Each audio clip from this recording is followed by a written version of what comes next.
Hey everyone, welcome back. Today we're going to be looking at some research about pancreatic cancer and specifically its connection to high fasting blood sugar. Interesting stuff. Yeah. So we have this 2024 article from Frontiers in Endocrinology, and it's called Pancreatic Cancer Mortality Trends Attributable to High Fasting Blood Sugar. Right. Over the period 1990-2019 and projections up to 2040. Okay. It's by Way and a whole team of other researchers. Gotcha. But wow, some of the numbers they found are really startling, to say the least. Yeah, for sure. I mean, deaths from pancreatic cancer that are linked to high fasting blood sugar, or HFPG, tripled globally between 1990 and 2019. Triple? Yeah. That's a 200% increase. That's massive. It's a lot. Yeah. Yeah. It really puts into perspective how serious this is becoming. Yeah. And it's not just that more people are being diagnosed. Right. The rate at which those deaths are increasing is also alarming. It's like a 2% rise every year. Wow. Even when you take into account aging populations. Yeah. And that's a really key point. Right. It's not just people are living longer and therefore more likely to develop cancer. Right. There's something else at play here. Yeah. And this research points to HFPG as a significant risk factor. So let's break that down for a sec. Okay. We hear a lot about diabetes these days. Right. But HFPG might be a term some people aren't familiar with. For sure. What does that actually mean? Essentially, HFPG boils down to your blood sugar levels. Okay. Even when you haven't eaten recently. If your fasting plasma glucose level is high, that's HFPG. Gotcha. And it can be an early warning sign of prediabetes or diabetes, which are conditions, unfortunately, becoming more and more common worldwide. And the scary part is that the research team cites other studies suggesting this HFPG might be directly involved in how pancreatic cancer develops and progresses. It's not just a coincidence. It's not just a coincidence. Yeah. And that's why this is relevant to everyone, even if you don't think you're at risk for diabetes. Yeah. This rising tide of pancreatic cancer is something we should all be paying attention to. Totally agree. Absolutely. And one of the things that I found interesting about this study is they didn't just look at the global picture. They actually broke down the data by socioeconomic factors. Right. Which revealed some striking disparities. They use something called the Sociodemographic Index, or SDI. Yeah. Which basically categorizes countries based on their development level. Okay. And they found some interesting trends. Yeah. For example, while the highest death rates were in high SDI regions, like North America and Europe, the fastest increases were actually happening in low to middle SDI regions. So even though developed countries are seeing the most deaths right now, the problem is actually growing much faster in developing parts of the world. That's a bit unexpected. It is, and it really highlights the complex interplay of factors that contribute to these trends. Yeah. Access to healthcare and early detection methods definitely plays a role. Right. And those tend to be more limited in lower SDI regions. Makes sense. But we also have to consider the rapid lifestyle changes happening in developing nations. For sure. Like shifting diets towards more processed foods and sugary drinks. Yeah, all of these things can impact blood sugar levels. Exactly. And ultimately influence pancreatic cancer rates. Exactly. So it's not just about individual choices. Right. It's about the bigger picture of socioeconomic conditions and how they affect health outcomes.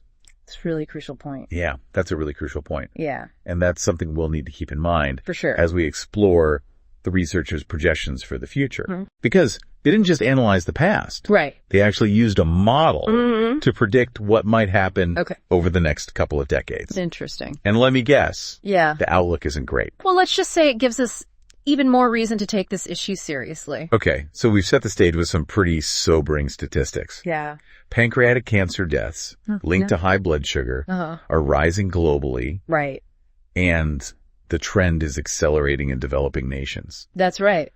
This is clearly a complex issue with far-reaching implications. Yes. And we've only just scratched the surface. Yeah, we have. So before we look at those projections, let's talk about how powerful this model is. It's called a Bayesian age period cohort model. Whoa. It's a mouthful, I know. Yeah. But basically, it helps researchers make predictions about the future by looking at how factors like age, the time period, and the generation someone belongs to all play a role. So it's kind of like a crystal ball. Yeah. It's grounded in real data. Exactly. It helps us understand not just the overall burden of a disease, right, but how that burden might shift across different populations and time periods. So it's not a static prediction? No. It's more dynamic. It's a dynamic model. Takes all those changes into account. Takes change and variations over time into account. And when they plugged in the data on pancreatic cancer and HFPG, what did this crystal ball reveal? Well, it wasn't exactly a rosy picture.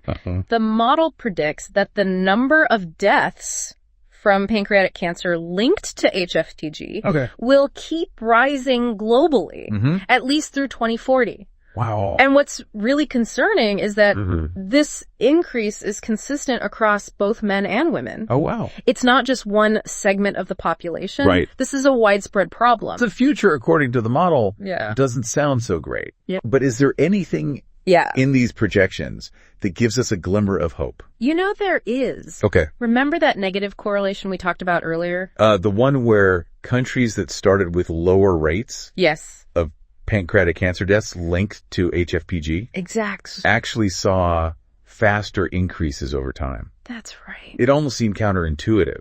Right. Like if they were starting from a better place, shouldn't they be doing better overall? That's what makes this finding so interesting. What it suggests is that even small decreases in HFPG on a population level could make a huge difference in reducing future deaths. So even a small change can have a big impact. It's like a domino effect. Yeah, a domino effect. A small change can trigger a ripple that leads to a bigger impact. And that reinforces the idea that prevention and early intervention are so important. They're so important when it comes to tackling this issue. But as we talked about before, prevention isn't just about individual choices, is it? You're right. It's also about addressing the systemic factors that are driving these trends. You're absolutely right. Like access to affordable healthcare. Yes. Healthy food options and education about the risk factors. Exactly. These aren't just individual issues. They're public health concerns that need to be addressed on a broader scale. We can't just tell people to eat better and call it a day. Exactly. Right. We have to make sure those healthy choices are accessible and affordable for everyone. We need a multifaceted approach if we really want to make a dent in these pancreatic cancer rates. Okay, so we've talked about the global picture, the projections for the future, and the importance of prevention on an individual and societal level. For sure. But let's bring it back to something a little more personal. Okay. What does all of this mean for the individual listener? Why should they care about these global trends? That's such an important question. Because even though these statistics might seem abstract or far removed from our daily lives, they actually have very real implications for each and every one of us. So how do we make this personal for the listener? You know, we've thrown a lot of information at them today.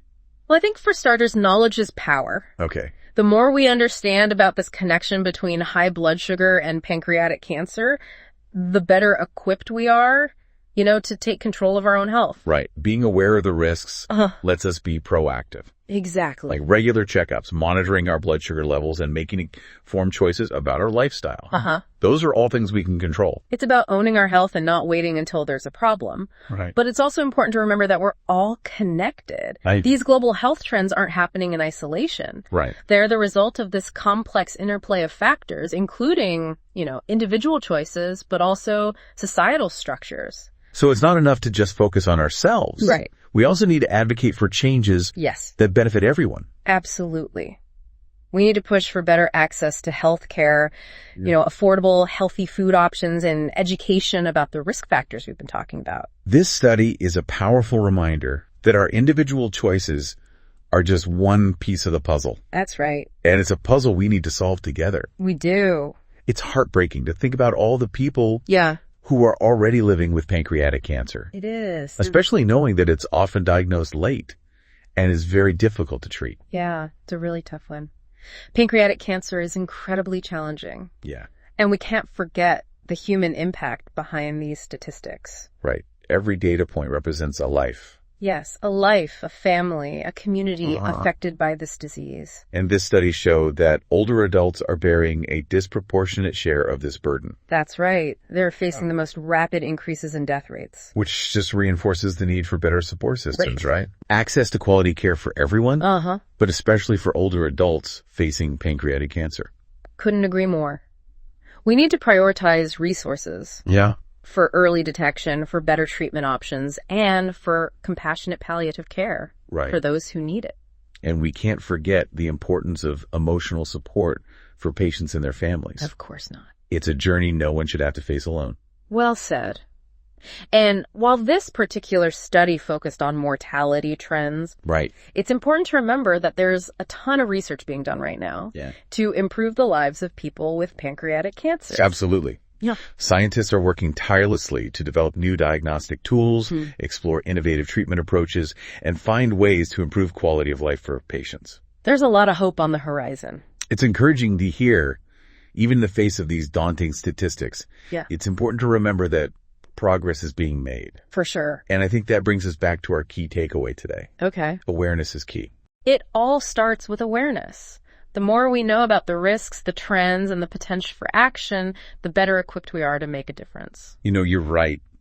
This deep dive has really driven home the point that we're not powerless in this fight. We're not. We can all take steps to reduce our risk advocate for change and support those affected by this disease. Absolutely. Yeah. And remember, even small changes can have a ripple effect. A ripple effect. By working together, we can create a future where pancreatic cancer is less of a threat. Absolutely. So, to our listeners out there, thank you for joining us on this deep dive into the world of pancreatic cancer research. Yes, thank you. We hope you learned something new today and feel empowered to take action. Until next time, stay curious, stay informed, and stay healthy.